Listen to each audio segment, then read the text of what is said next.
From Loud Labs NYC, NYPD cops attempt to make an arrest at a migrant shelter, but were met with an angry mob.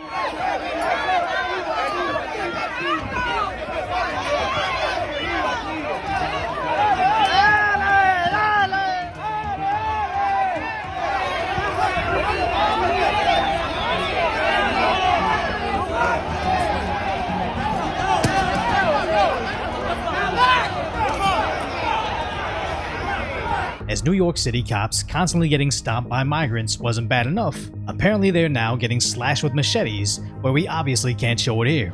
You can hear officers there pleaded for cooperation before being viciously attacked. The suspect caught on body camera video swinging what appears to be a machete. But good thing NYPD can deploy their tactical dance team. Now, as that video went viral, the dance team Reacts came back to the news to cover their tracks. Set the record straight. You saw these comments online. What did you make of those comments? We never expected to have so many hateful comments or hurtful comments or anything like that. Does this come from taxpayer money? Do these women rehearse and get together during work hours?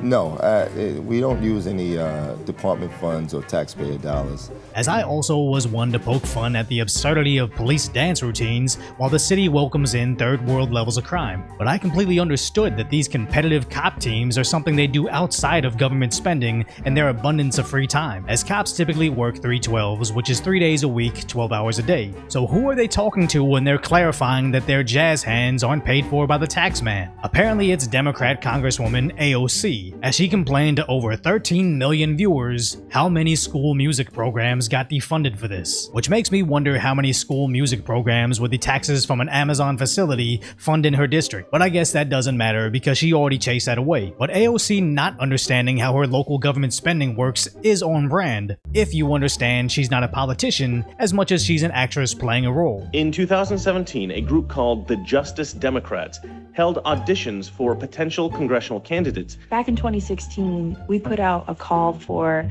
nominations. My brother told me that he had sent my nomination in the summer, but I was like literally working out of a restaurant. And I would say this move is foolish, except it's sort of working out for their preferred audience of low information voters in New York. Because when they're not rolling out an NYPD dance team during a crime wave, New York Democrats are also pulling out the Hip Hop Task Force. To make sure the hip hop community has a seat at the table as we work on federal policy.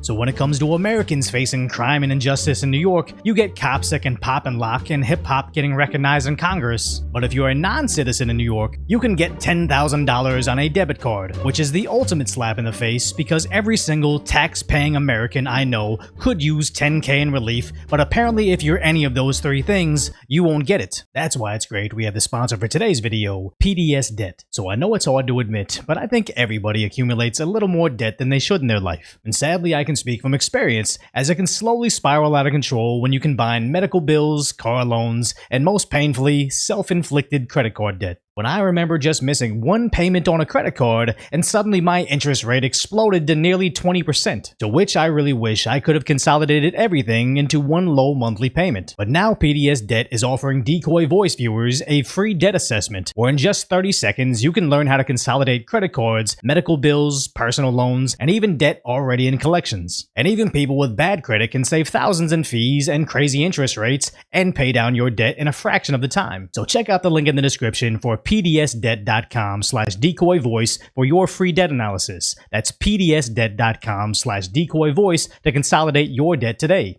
So let's look at the timeline here. The New York City Mayor Eric Adams admits their sanctuary city status will destroy their city. I don't see an ending to this. This issue will destroy New York City. Americans in Harlem become angry about the migrants moving in. At a once luxury building on Adam Clayton Powell Jr. Boulevard, when neighbors noticed boxes of bunk beds being loaded in. They learned City Hall was planning to turn the building into temporary housing for asylum seekers. They snuck them in here in Harlem with no transparency. You know, we coming out and we see bunk beds being moved in. What's going on? And people are living sometimes 2 and 3 generations in one apartment, and now you don't even want to give it to them. You want to bring outsiders in. Like, what does that look like? You got to take care of the residents that are already there, sufferings. So after the mayor tells the citizens that he can't handle any more migrants, he incentivizes a surge by handing them more money. Listen, let's get the facts. This is not an American Express card we're giving folks. It's a prepaid debit card, only for food and baby supplies.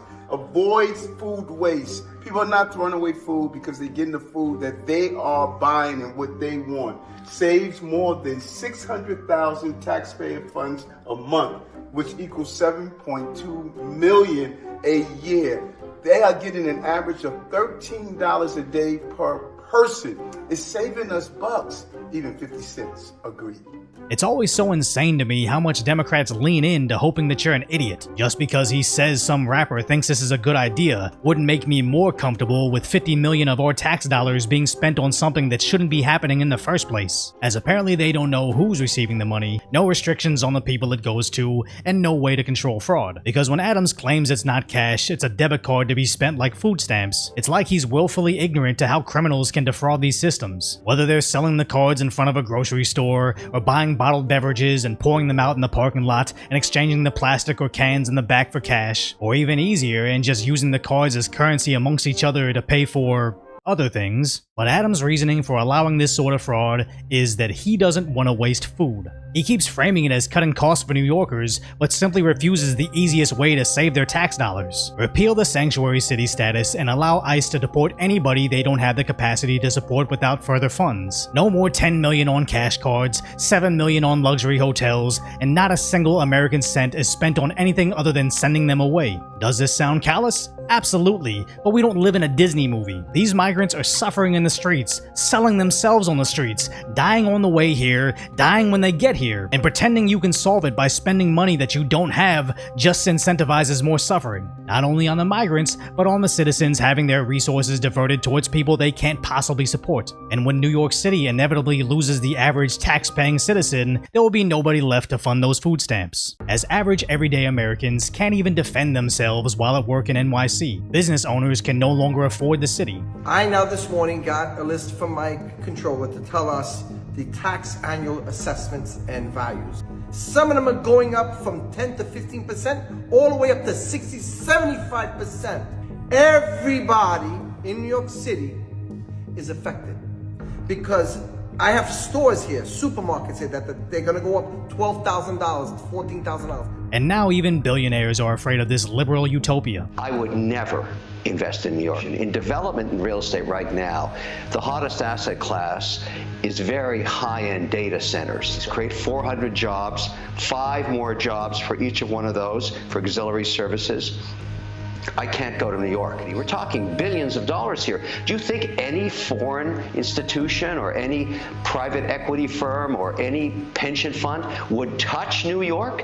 No. So everybody from billionaire investors to average Americans in Harlem are angry about how fast this city has collapsed, but they really have no one to blame other than themselves. They could have gotten Curtis Sliva, but they voted in openly racist Eric Adams. I kicked those crackers' ass, man. I was unbelievable in the police department. They could have gotten Lee Zeldin, but they voted in open borders Kathy Hochul.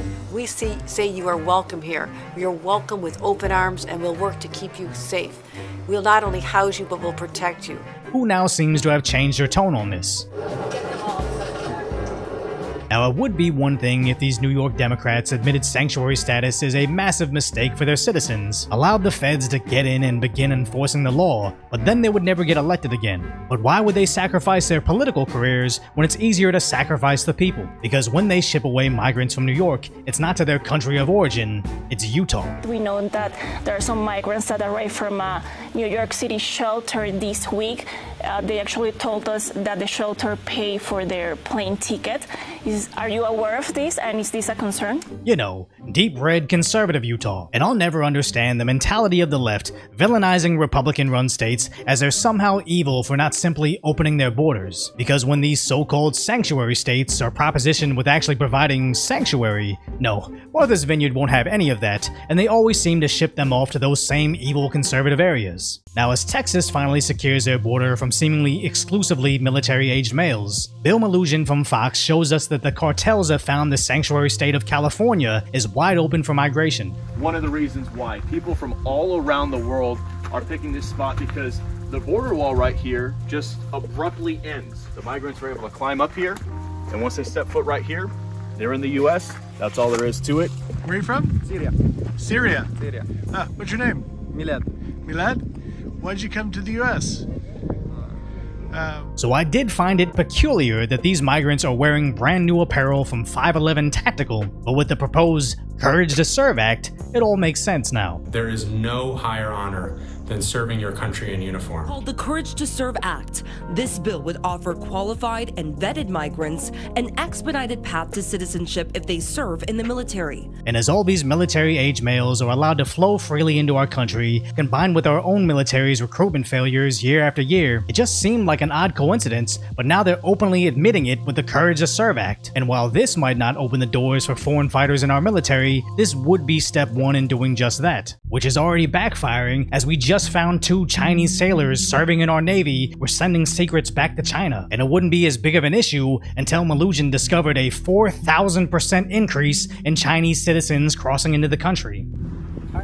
China. So a huge uptick of Chinese nationals coming into California would be bad enough, as we recently discovered Chinese-run police stations in the US, but now apparently in San Francisco, the Chinese are actually operating in our elections. So somebody not even able to vote in our country is now going to serve in our elections commission. And we now have another country in our elections, our military, running their own police stations, and just waltzing through our border, controlling our youth via social media. Meanwhile, our leaders are just asleep at the wheel, or even worse, are just complacent with the takeover? Because even if California magically comes to their senses and seals their borders like Texas, apparently the northern border from Canada is equally as porous. This was back in July, okay, and there was there was 8 or 9 in this group that day.